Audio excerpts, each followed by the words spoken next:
Qual que é o passo inicial para essa pessoa que hoje não investe? O que você diria para essa pessoa? Eu sou da crença de que, acredito muito que a pessoa tenha que ter sim uma reserva de emergência. Mas a gente costuma falar que as pessoas pensam em emergência como se fosse algo ruim, mas pode ser algo bom. E às vezes as pessoas falam, pô, mas eu não tenho tempo. Mas, cara, você arranja tempo para várias outras coisas, muito menos importantes e mais supérfluas do que isso. Você tem que lembrar que é o dinheiro do seu futuro. E você vai pagar um preço muito caro se você, obviamente, não fizer esse negócio direito. Seria o passo inicial para a pessoa que fala assim, ó, eu quero seguir, né, a filosofia de investimentos do Barça, eu quero seguir a filosofia de investimentos da AGF. Qual que é o passo inicial para essa pessoa que hoje não investe? Né? O que você diria para essa pessoa? Qual que é o passo inicial? Acho que o passo inicial, na verdade, ele nem acontece na bolsa. Ele acontece na renda fixa. Eu sou da crença de que, acredito muito que a pessoa tenha que ter sim uma reserva de emergência. E aí ia depender, obviamente, das finanças pessoais de cada um, mas pelo menos uns 6 meses de salário, para que caso alguma coisa aconteça, e emergência não escolhe CPF, não escolhe hora, emergências simplesmente acontecem, e você precisa evitar ao máximo ter que vender por obrigação as suas ações. Porque muitas das vezes você pode ter que se desfazer de um bom ativo, mas por um preço menor do que você pagou. E aí, obviamente, não vai ser culpa do mercado, vai ser culpa de uma falta de planejamento de quem está investindo. Então, sempre procurar fazer essa reserva de emergência para aumentar, mitigar os riscos, né, de você não ter que sair no meio do caminho e amargurar perdas aí indesejáveis com o mercado. Lembrando que, por mais que a gente fale de dividendos, o pessoal sempre por essa renda extra, enfim, mas não existe nenhum tipo de garantia. O mercado de renda é variável. Enquanto está subindo, maravilhoso. Agora, quando está caindo, você percebe que, de fato, a renda varia. A renda variável varia. Então, eu acho que o primeiro passo, de fato, é ter essa reserva de emergência, que é um paralelo do você se jogar do avião e saber como é que abre o paraquedas, né? As pessoas geralmente fazem o contrário. Se jogam do avião e no meio do caminho... Tenta pegar.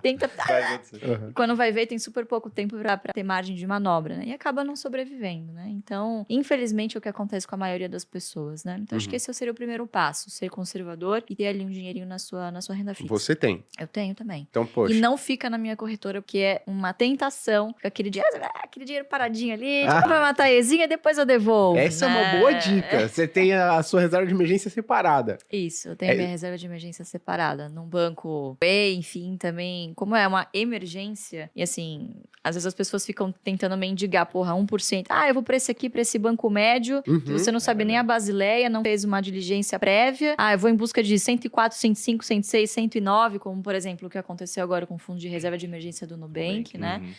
E por causa desses poucos, né, enfim, desse pouco ganho, a pessoa acaba perdendo um dinheiro que, de fato, ele precisaria de uma liquidez, né? Eu gostei, fica até uma ideia, né, pros bancos aí, criarem um produto que tem liquidez diária pra você deixar sua reserva, mas só consegue tirar mediante atestado médico, né?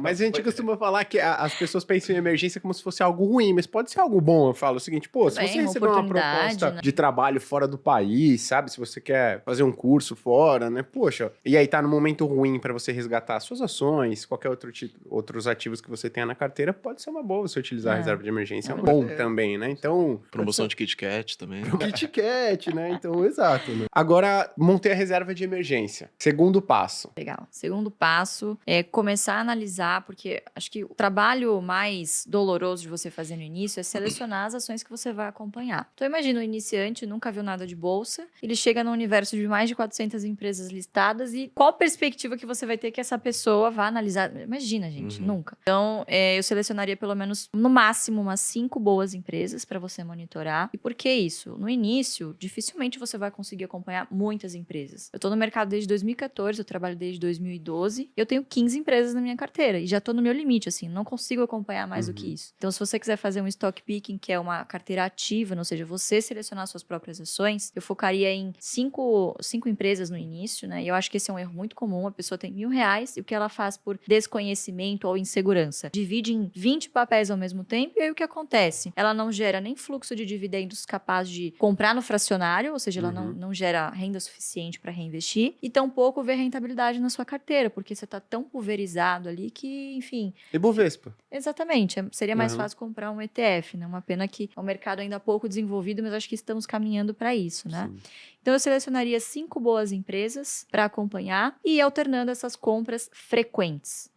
Fazer metas em quantidade de ações é extremamente importante. Porque quando você foca na quantidade de ações e não no valor financeiro em si que você está aportando, você percebe que se esta ação de boa qualidade cai, se o preço cai, com este mesmo recurso você compra mais ações e chega na sua meta mais rápido. Lembrando que o dividendo é pago em função da quantidade de ações possuída e não do valor financeiro que você aportou. Perfeito. Né? Esse é um primeiro passo. Isso é muito legal mesmo, porque tem gente que fala o seguinte, poxa, Gui, mas a gente tá entrando num período político, né, e talvez econômico super desafiador, e aí eu não quero investir em ações, porque eu vou olhar lá o meu patrimônio, se a gente olhar o que aconteceu lá no governo Dilma II, ali no final do Dilma I, Dilma II, a gente vê que, pô, o Ibovespa ficou parado e eu não evoluí financeiramente. Eu falo, poxa, vamos mudar a sua ótica? Vamos fazer o seguinte, ao invés de você olhar o patrimônio que você tinha, vamos dar uma olhada na quantidade de ações que você adquiriu durante todo esse período, na quantidade de fundos imobiliários que você, não vou falar isso, na quantidade de fundos ou fundos imobiliários ou ativos de renda fixa que você adquiriu ao longo desse período. Poxa, você acumulou uma quantidade muito grande de ações, de ativos nesse período. Então, nesses momentos desafiadores, né, principalmente, que você não fica super empolgado e tal, você pensa em desistir, dá uma olhada na quantidade. Isso é muito bacana. Né? O fluxo de dividendos pingando também, né? Isso dá um certo conforto para quem tá começando também. Perfeito. Aproveitando que você comentou,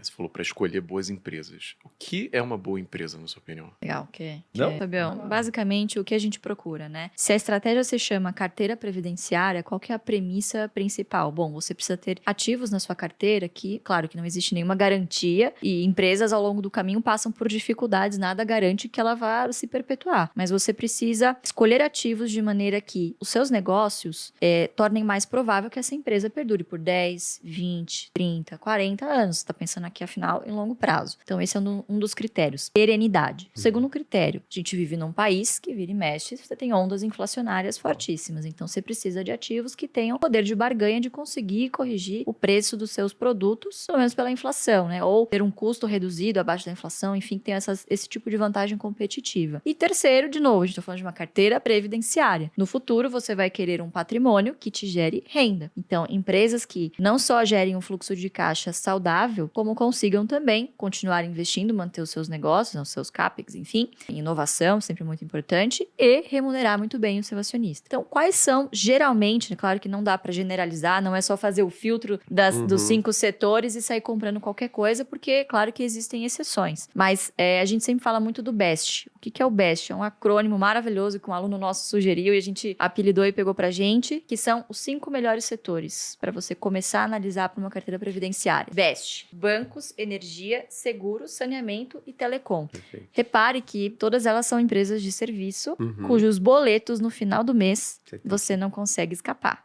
Então, você precisa pagar o seu cartão de crédito, você precisa ali pagar o seu seguro saúde, o seu seguro do carro, enfim, né? Então são negócios bastante perenes e que em momentos de crise, geralmente são as últimas contas que as pessoas deixam de pagar, né? Então, enfim, o risco de inadimplência é menor. E nos momentos bons, geralmente são empresas que acabam se recuperando, tem um ramp-up bastante positivo, né? E lembrando que é um porto seguro para momentos de crise na bolsa, né? Então, muito provavelmente vocês devem estar vendo aí, por exemplo, as casas, né, de análise, enfim, recomendando bancos, energia, enfim, que são setores considerados mais defensivos perante a bolsa, né? Perfeito. Perante o índice. Né? Perfeito. E aí a pessoa vai lá, tá começando, fala, pô, legal, montou reserva de emergência. Aí pegou o BEST, filosofia BEST, aí foi lá em bancos. Ela falou, caraca, tem um monte de banco. Ela falou, energia, pô, tem um monte de empresa de energia. Eu não tenho tempo. Essa pessoa, no caso, nesse pontapé inicial, seria uma boa, na visão de vocês, ela começar através de um índice? Ou não? É melhor ela acompanhar um analista que faz esse trabalho por ela, né? Que siga essa filosofia que ela gostou. O que vocês recomendam para essa pessoa que fala, poxa, eu não tenho tempo, tô lá, né, trabalhando, ralando, e eu não consigo me dedicar a isso. Sou ruim com números, então eu preferia delegar isso ou através de um chefe, fundo ou um especialista. O número é o menor dos problemas. É o menor, porque hoje você tem casas de análises muito confiáveis, você pode se cercar de profissionais que te imunam desse tipo de informação, até no AGF+,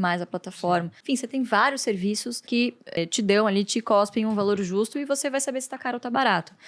O trabalho mais difícil inicial é você entender se ela é uma boa empresa. Então, você tem que sempre pensar como se fosse na vida real. Você vai comprar uma padaria. Quais características desse negócio você vai avaliar? Poxa, quem são os sócios? Quem são os gestores que estão ali? Você vai lá dar um Google, gente. A gente vive a era da informação, vai no LinkedIn. Pô, alguma coisa sobre a reputação dessas pessoas você vai encontrar na internet, conversar com conhecidos. Então, você vai fazer um trabalho de diligência nesse sentido. E, às vezes, as pessoas falam, pô, mas eu não tenho tempo. Mas, cara, você arranja tempo para várias outras coisas muito menos importantes e mais supérfluas do que isso. Você tem que lembrar que é o dinheiro do seu futuro. E você vai pagar um preço muito caro se você, obviamente, não fizer esse negócio direito. Agora, obviamente, isso torna implícito de que você precisa estar disposto a fazer esse tipo de trabalho. Por que aqui a gente não acredita muito em você investir em índice? Porque, infelizmente, não distribuem distribuem dividendos e, se distribuíssem, seriam tributados. Então, não há vantagem aqui, diferentemente dos Estados Unidos, em que os ETFs, bons ETFs, distribuem bons dividendos e, né, enfim, lá o dividendo já é tributado, mas, diferentemente do que ocorre aqui, não haveria essa vantagem, exatamente. Então, você tem que estar disposto, né, Fabiano? Acho que é um acordo com você mesmo de que, poxa, você vai ter que sentar e vai estudar. Isso não acontece do dia pra noite, né? Mas você não pode ficar refém também desses bons profissionais. Você precisa ter uma opinião crítica. Perfeito. Poxa, você, em última instância, você seria sócio das pessoas que estão ali, deste negócio? Entender o que a empresa faz é o mais importante de tudo.